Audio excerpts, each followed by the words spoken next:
The built environment needs to represent a unified voice if it's to address the climate and nature crises. The UK Green Building Council is a membership-led network transforming the sustainability of the built environment so that ultimately people and nature thrive. We spoke to UK GBC Deputy Chief Executive Simon McWhirter.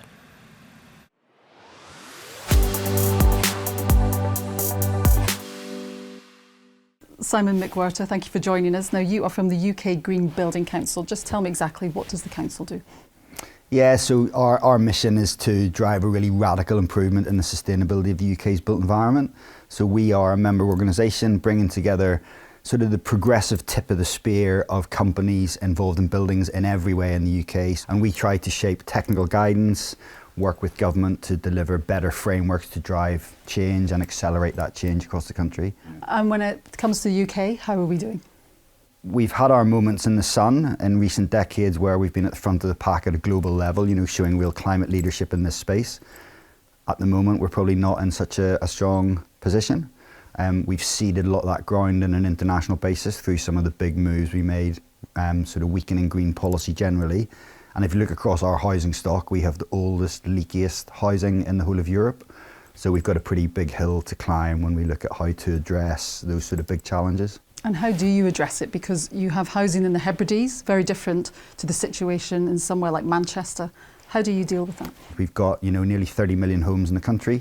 We need to retrofit almost all of them by 2050. It's roughly 2 homes retrofitted per minute towards a net zero standard, and we're a country mile off those sort of targets. And obviously, as you say, the challenges in city centre Manchester versus the Outer Hebrides are really different, not just in terms of weather patterns, but in terms of what is the skills base, what does the supply chain look like. A lot of it's about really deep collaboration to fix these things. And actually in Scotland, we have a partnership with an organisation called Built Environment Smarter Transformation. And they're one of the UK's leading construction innovation centres. And they're looking at how to build out much better quality buildings and retrofit those buildings in a much more automated, mechanised way to sort of really improve quality control and delivery. And in Manchester, actually, it's probably the city leader in the UK of having a really coherent, large-scale plan for delivering that housing retrofit.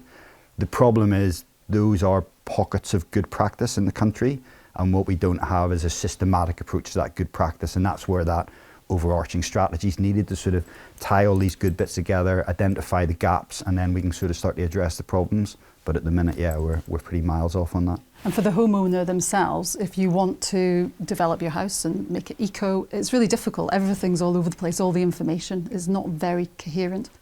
Yeah, I mean, again, it's part of that wider strategy and plan. So, what we've been doing through UK Green Building Council and a Regenerative Places programme that we've got is say, what does that accelerated delivery programme need to look like on the ground? And a big bit of that is a one-stop shop.